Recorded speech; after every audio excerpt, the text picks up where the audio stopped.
नमस्कार, news track के Y factor में आपका स्वागत है। मैं हूं योगेश मिश्र। इन दिनों चारों ओर सियासत की चर्चा गर्म है। लोकसभा चुनाव बिल्कुल आपके करीब है। हर आदमी अपने अपने हिसाब से अंदाज लगा रहा है, अपने अपने हिसाब से परमुटेशन कॉम्बिनेशन बना रहा है, अपने अपने हिसाब से हर पॉलिटिकल पार्टी को अलग अलग रिकॉर्ड से नवाज रहा है। वैसे तो भारतीय जनता पार्टी ने अपना एजेंडा 400 के पार रखा है। 370 भारतीय जनता पार्टी का अपना टारगेट है। लेकिन इसके बीच कोई बड़ी पॉलिटिकल पार्टी एकदम खामोशी ओढ़े बैठी हुई हो तो ज़रूर चिंता होना चाहिए।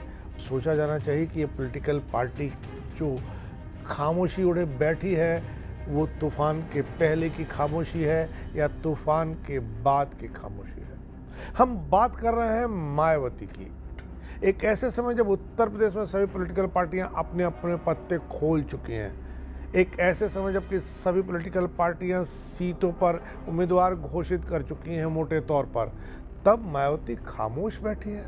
वह भी वह मायावती जिनकी पॉलिटिकल पार्टी जब काशीराम जी थे तो कहा करते थे कि सत्ता की चाबी होनी चाहिए, सत्ता की ज़रूरत नहीं होनी चाहिए।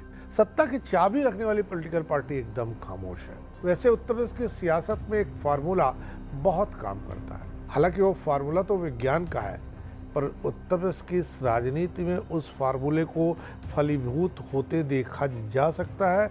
सब ने देखा होगा। फार्मूला ये है कि जब कोई भी बड़ा पिंड छोटे पिंड के संपर्क में आता है तो बड़े पिंड की ऊष्मा अवशोषित कर लेता है। कभी मायावती और अखिलेश यादव छोटे पिंड थे।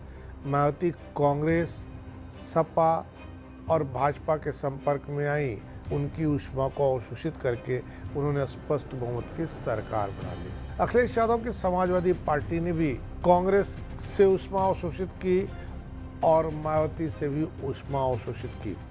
उसके बाद उन्होंने भी अपनी एक क्लियर मेजॉरिटी की सरकार बना ली। आज एक ऐसे समय जब अखिलेश यादव ने सभी सीटों पर अपने उम्मीदवार घोषित नहीं किए हैं, तकरीबन 40% से ज़्यादा सीटें उनकी खाली हैं। एक ऐसे समय जब कांग्रेस और अखिलेश यादव का गठबंधन हो गया है। एक ऐसे समय जब मायावती की पॉलिटिकल पार्टी पिछले चुनाव में 10 सीटें महज इसलिए पा सकी थी क्योंकि लोकसभा चुनाव में उसका सपा से गठबंधन था। विधानसभा चुनाव में वो अकेले लड़ी, उसे 1 सीट मिली। इससे पहले 2014 के लोकसभा चुनाव में वो लड़ी, उसे 0 सीट मिली। यानी आप ये कह सकते हैं कि मायावती की पॉलिटिकल पार्टी 0 की तरफ जाती हुई दिख रही है। यूपी में सपा और बसपा के गठबंधन के पन्ने पलटने की जरूरत है। 1993 में उत्तर प्रदेश में सपा और बसपा का गठबंधन हुआ। समाजवादी पार्टी 256 सीटों पर चुनाव लड़ी, 109 पर उसने जीत दर्ज कराई।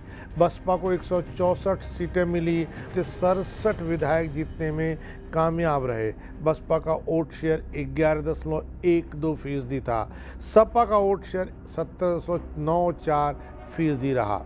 इसके ठीक 3 साल बाद उत्तर प्रदेश में चुनाव हो जाते हैं। साल होता है 1996 का। बसपा इस बार गठबंधन करती है कांग्रेस पार्टी के साथ। कांग्रेस के साथ गठबंधन में बसपा को 300 सीटें मिली और वो 67 सीटें जीतने में कामयाब हुई। 125 सीटों पर अपने उम्मीदवार उतारने वाली कांग्रेस को केवल 33 सीटें मिल पाई। बसपा को 19.64% वोट हासिल हुए। कांग्रेस का वोट शेयर 8.35% था। इसके बाद 2017 के विधानसभा चुनाव में अखिलेश यादव ने कांग्रेस पार्टी से गठबंधन किया। नतीजा अच्छा नहीं रहा। लेकिन 2019 के लोकसभा चुनाव में बसपा और सपा का एक बार फिर अलायंस हुआ। बसपा 38 सीटों पर, सपा 37 सीटों पर लड़ी। 3 सीटें राष्ट्रीय लोक दल के लिए छोड़ी गई। परिणाम यह रहा कि बसपा ने 10 सीटें जीती, सपा के हाथ से 5 सीट लगी। रालोद 0 पर रही। बसपा का वोट शेयर 19.43% रहा। सपा का वोट शेयर 18.11% रहा। राष्ट्रीय लोकदल को केवल 1.69% वोट मिले। इन तीनों पार्टियों का वोट शेयर 39.23% ही रहा। इस लिहाज से आप देख सकते हैं कि जो बसपा हर बार कोई न कोई चालें चलती थी। हर बार चुनाव के पहले बसपा के लिए टिकटार्थियों की भीड़ लग जाती थी। सेंसेक्स में बसपा के टिकटों का रेट बहुत ज़्यादा हुआ करता था। वो बसपा खामोश है। अंदाज लगाइए क्या हो सकता है। मायावती के सामने दो विकल्प हैं। पहला, वो अपनी पार्टी को एक बार फिर शून्य पर जाते हुए देखें। उन्होंने भी हाल फिलहाल अपने जिस भतीजे को पॉलिटिक्स में उतारा है उसके कैरियर का टेक ऑफ होता हुआ न देख पाए। दूसरा, मायावती अकेले लड़े या गठबंधन में जाए। कहा जाता है कि मायावती भाजपा की बी टीम है। भाजपा के दबाव में वो राजनीति करती हैं, भाजपा के दबाव में वो फैसले भी लेती हैं। लेकिन अगर वो भाजपा के दबाव में फैसले लेकर के अकेले लड़ती हैं तो निसंदेह उनके शून्य का आंकड़ा फिर दोहराया जाएगा। जिस पार्टी को उन्होंने काशीराम के साथ मिलकर खड़ा किया, उस पार्टी को शून्य पर देखकर उन्हें पछतावा होगा। दलित वोटों के खिसकने की प्रक्रिया की शुरुआत हो जाएगी। अब ऐसे में मायावती क्या फैसला लेती हैं ये कहना मुश्किल है, क्योंकि सियासत में न तो कोई अस्थाई दोस्त होता है न कोई अस्थाई दुश्मन होता है। यह जरूर है कि सियासतदां अपने हर फैसले के पीछे कोई न कोई तर्क गढ़ लेते हैं, कोई न कोई ऐसी बात लाते हैं जिससे जनता कन्विंस होती है।